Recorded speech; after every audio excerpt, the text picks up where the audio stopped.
मौत की सजा और उम्र कैद की सजा, इनके बीच की भी एक सजा होती है।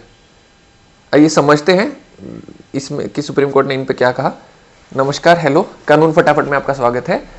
हम समझते हैं कि ये बीच की सजा कि उम्र कैद, जिसका नॉर्मली मतलब ये समझा जाए कि पूरी उम्र के लिए है, और मौत की सजा वो जब उम्र खत्म कर दी जाए वो सजा देकर, इनके बीच की कोई सजा कैसे हो सकती है। ये सजा क्या है वो समझ लेते हैं। केस का नाम है Vikas Chaudhary versus government NCT of Delhi. Judgment आई है 21 अप्रैल 2023 को। जस्टिस रविंदर भट्ट ने जजमेंट लिखी है। एक और केस जो कि 25 अप्रैल 2023 को आया, केस का नाम है Ravinder Singh versus government NCT of Delhi. Justice Sanjay Kumar ने जजमेंट लिखी। दोनों ही केसेस 2 जज के बेंच की थी। अभी बीच की सजा क्या है। आईपीसी में 5 तरह की सजा बताई गई है सेक्शन 53 में।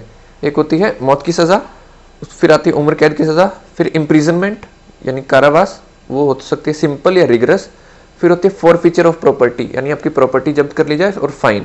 तो ये सजाएं होती हैं। अब उम्र कैद की सजा, जिसे मैं समझता था कि उम्र कैद मतलब पूरी उम्र के लिए कैद, पर ऐसा असली में नहीं होता।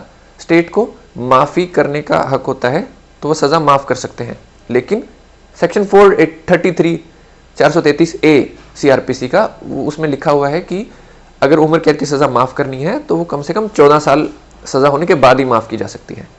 तो उम्र कैद की सज़ा, जिसे हम समझते थे कि उम्र कैद के लिए ही होती है, वो पूरी उम्र के लिए कैद, वो असली में 14 साल की सज़ा, 14 साल यूजली प्रैक्टिकली 14 साल के बाद वो इंसान फ्री हो जाता है, स्टेट सज़ा माफ़ कर देते हैं उनकी। तो ये सज़ा होती है। अब इन केसेस में ऐसा क्या हुआ है, कौन सी सज़ा बताई गई।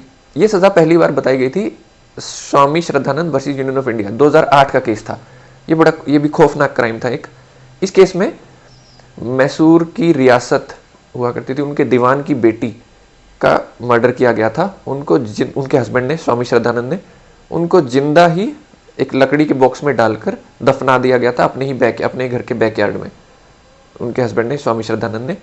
तो इस केस के लिए सुप्रीम कोर्ट ने कहा था कि अगर जज के पास ऑप्शन हो कि उम्र कैद की सज़ा देनी है या मौत की सज़ा, और मौत की सज़ा रेयरेस्ट ऑफ रेयर में देनी है सिर्फ, तो एक तरफ जज को दिख रहा है कि सिर्फ 14 साल की सज़ा दी जा सकती है, जो कि उस क्राइम के लिए जज की नज़र में तो कोई सज़ा ही नहीं है, जैसे स्वामी श्रद्धानंद वाला केस था।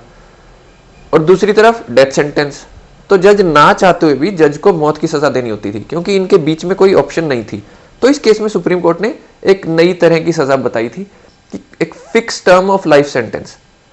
इसका मतलब हुआ कि सज़ा देते हुए ये बताया जा सकता है कि 20 साल या 30 साल या कितने भी साल की फिक्स टर्म की उतने सालों से पहले उनकी सज़ा वो माफ़ नहीं हो सकती, या फिर पूरी उम्र के लिए भी वो सज़ा हो सकती है कि इनकी सज़ा माफ़ नहीं की जाएगी। ये नई तरह की सज़ा थी। अब इन केसेस में क्या हुआ था, विकास चौधरी वाले केस में 3 लड़कों ने मिलकर एक यंग लड़के, 18 साल के लड़के को किडनैप किया, उसी दिन ही उसका मर्डर कर दिया, और फिर वो बॉडी जला दी और नाले में फेंक दी। उनके पेरेंट्स, ये जनवरी 2003 में हुआ था, और वो मार्च तक उनके फैमिली वालों को ऐसा उन्होंने दर्शाया कि वो जिंदा है और उनसे फिरौती की रकम मांगते रहे। तो 18 साल के लड़के को मार दिया गया था किडनैप करके। ये इस केस में था, या ये विकास चौधरी वाला केस में। जो दूसरा केस है रविंदर सिंह वाला केस, उसमें एक इंसान ने अपनी ही 9 साल की बेटी का रेप किया है।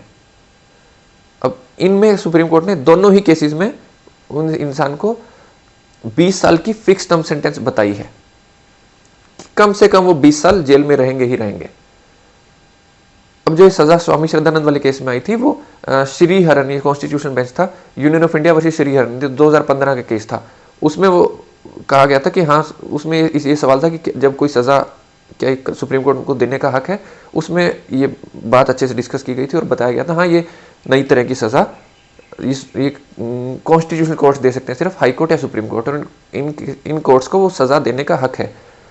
तो जो विकास चौधरी वाला केस है और रविंदर सिंह वाला केस है, इनमें वो 20 साल की सज़ा दी गई है। पर अब इन जजमेंट्स में ऐसा नया क्या कहा गया, उनमें ये कहा गया है कि विकास चौधरी वाले केस में कहा गया कि जो ट्रायल कोर्ट है वो मटेरियल कलेक्ट करेगा सज़ा देने, जिसमें एक मौत की सज़ा भी दी जा सकती है, एग्रीवेटिंग सर्कमस्टांसिस और मिटिगेटिंग सर्कमस्टांसिस दोनों का। एग्रीवेटिंग होते हैं सज़ा बढ़ाने वाले, मिटिगेटिंग होते हैं सज़ा कम करने वाले। एग्रीवेटिंग तो जो क्राइम किया है वही हो गया, मिटिगेटिंग उस इंसान की साइकोलॉजिकल इवेल्युएशन, उनका परिवार से कैसे संबंध है, उनका सुधरने का कोई चांस है कि नहीं, कोई पहले क्राइम तो नहीं किया, यंग एज है कि नहीं, सोशो इकोनॉमिक बैकग्राउंड कैसा है, ये सब चीज़ों का मटेरियल ट्रायल कोर्ट भी इकट्ठा करेगा। ये विकास चौधरी वाले केस में कहा गया। तो हमें पता चला इस बार की वीडियो में कि सिर्फ उम्र कैद और डेथ सेंटेंस नहीं होती, जो कि उम्र कैद का मतलब 14 साल की सज़ा निकलती है, और डेथ सेंटेंस मतलब उस इंसान की जान ही ले ली जाए, उनके बीच की भी एक सज़ा कोर्ट दे सकता है, लेकिन ये ट्रायल कोर्ट नहीं देगा, सिर्फ कॉन्स्टिट्यूशनल कोर्ट्स दे सकते हैं, हाई कोर्ट या सुप्रीम कोर्ट। तो इस बार हमने ये नई तरह की सज़ा समझी। नमस्कार, धन्यवाद, थैंक यू।